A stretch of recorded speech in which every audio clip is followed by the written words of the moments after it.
Amigos do canal Calcio Parlato, vamos falar do líder. Vamos falar do Milan, porque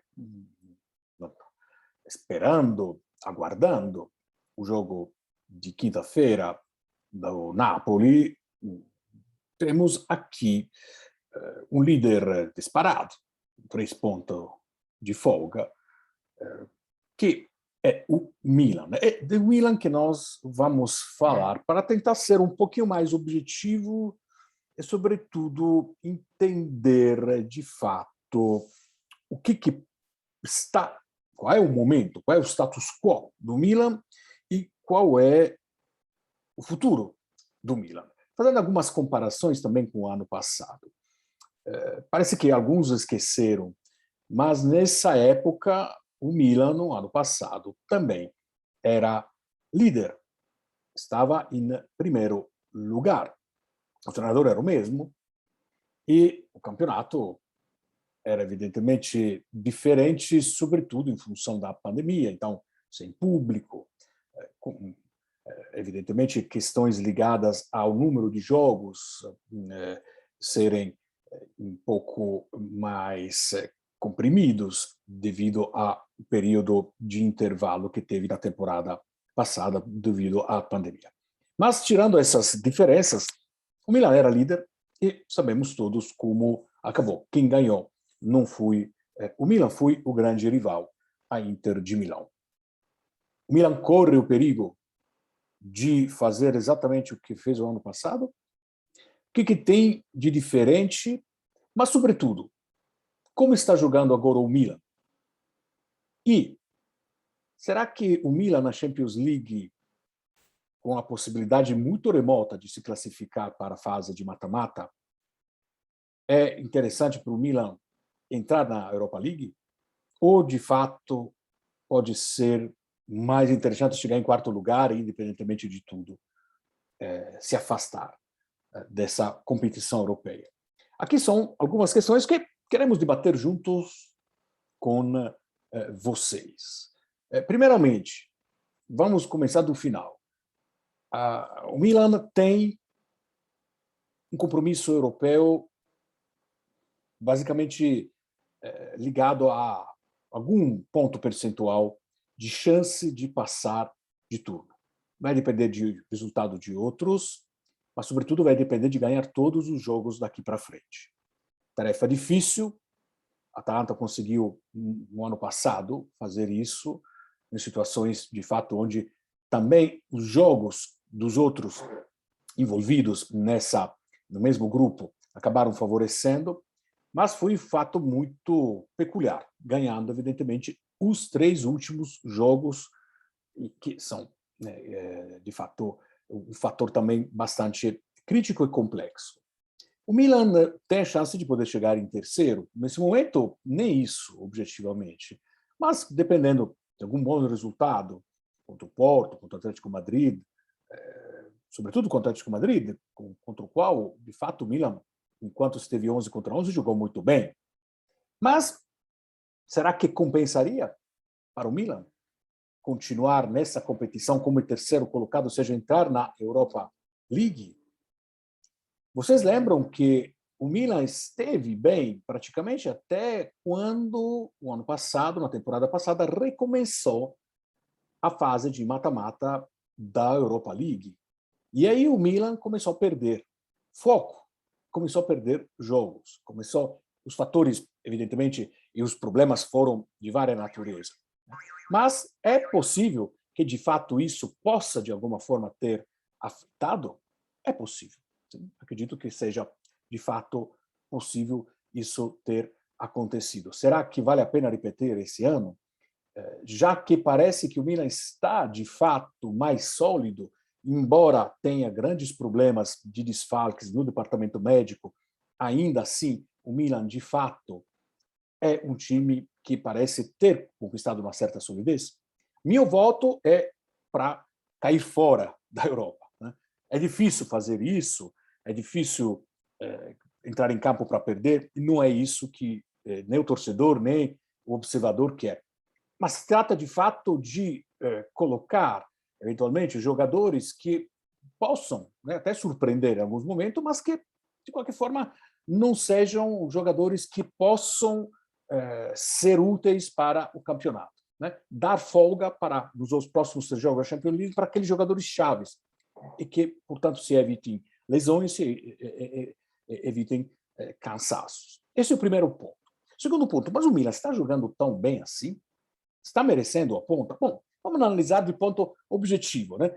Colocando sempre que, para o torcedor, ganhar é o mais importante. Mas os últimos 4 jogos do Milan foram um jogo contra, na ordem inversa, né? Recente, contra o Torino, onde o Torino, de fato, não mereceu perder. O Milan, em muitos momentos, sofreu.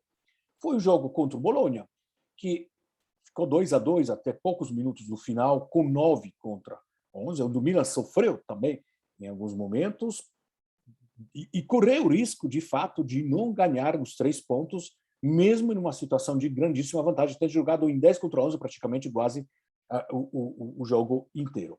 Contra o Porto, foi o pior jogo, a dita de todos, a partir do próprio Pioli, pior jogo, pior partida que o Milan jogou.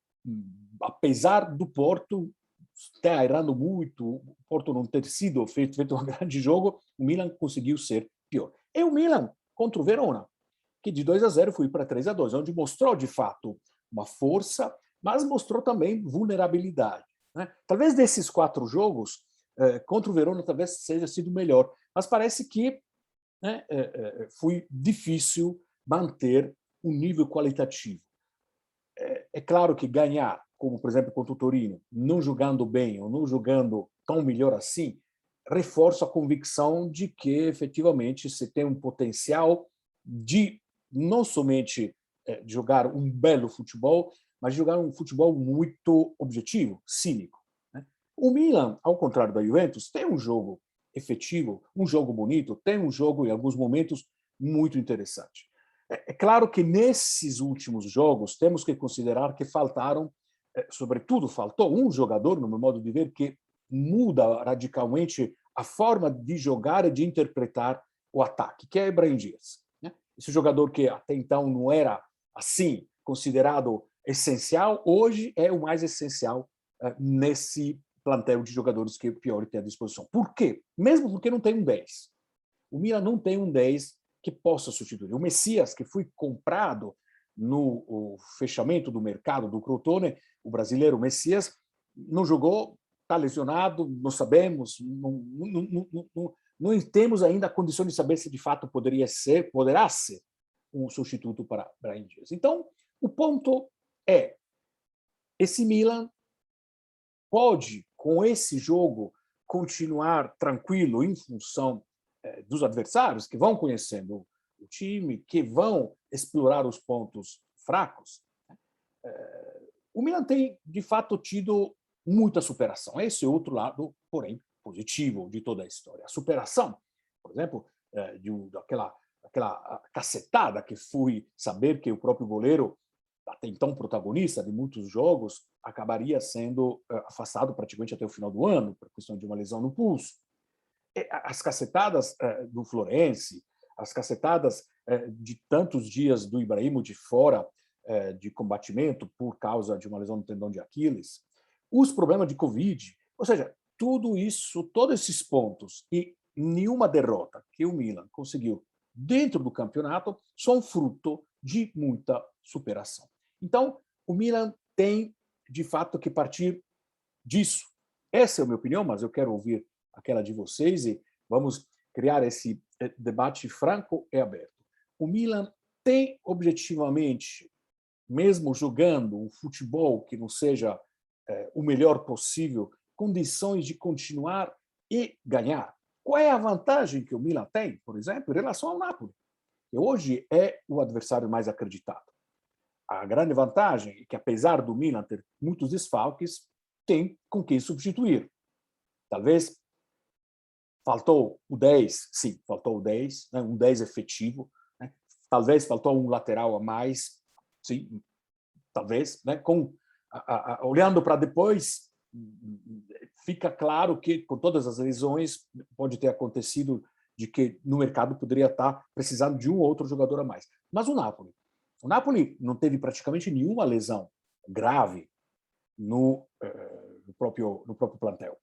Então, o Napoli, porém, se um dia, quando acontecer uma suspensão, uma lesão, alguma coisa desse tipo, provavelmente vai ter a coberta curta. Vai ter aquele momento em que o Napoli vai precisar abrir mão da sua escalação base, que é fortíssima, que nesse momento é muito coesa, que nesse momento é quase imbatível, para poder, de fato, escalar jogadores que vão substituir, sobretudo quando tivermos a Copa da África, no início do ano.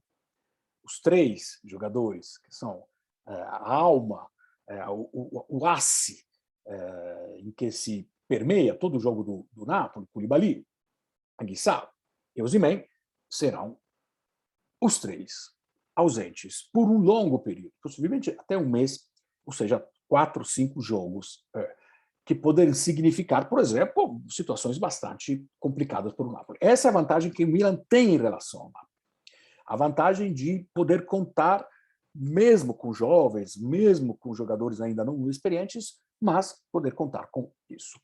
Em termos de treinadores, estamos em frente a 2 treinadores de um grande momento da carreira dele, de grandíssima maturidade.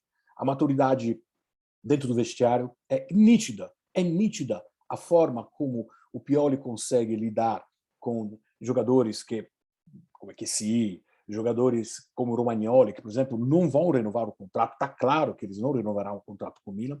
Mesma coisa o Spalletti com o Insigne. Né? Está claro como esses jogadores conseguem lidar com a grande vaidade de jogadores como Ibrahimovic, como o Giroud, como jogadores como o próprio Romagnoli, o Florenzi, jogadores que têm um histórico de jogadores líderes e Pioli sabe lidar com isso, está claro isso em campo, está claro isso nos pormenores que a gente vê também fora das 4 linhas do campo. E o Spalletti tem a mesma coisa, a capacidade de manter coeso um grupo que tem alguns líderes, alguns desesperados, como Anguissa, que chegou e, de prática, é o dono do meio de campo do Napoli, mas não tem aquela situação de grandes problemas de reclamação, grandes problemas de insatisfação. Né? O Insigne, que de vez em quando esboça reclamação e quando ser substituído, parece que está entendendo que é isso mesmo, que ele precisa também se preservar. Além de todo o problema ligado à não renovação do contrato, que continua um mistério. Então, vejo, de fato, o Milan com alguns pontos muito positivos para continuar nessa pegada, mas vejo também as fraquezas, sobretudo, fechando e resumindo aqui, sobretudo em relação ao jogo que está se empobrecendo, está ficando menos aberto, menos interessante, menos efetivo e, sobretudo, o Milan está começando a sofrer. A ver, portanto, também quantos adversários que estão um pouco mais longe, a Juventus e a Inter, em primis, mas por que não, a própria Roma também, e a Atalanta, como que vão conseguir aproveitar eventuais momentos de deslizes do Milan. Era isso, comentem, lembrem de divulgar o nosso canal, estamos num momento um pouco delicado, agradecemos muito o fato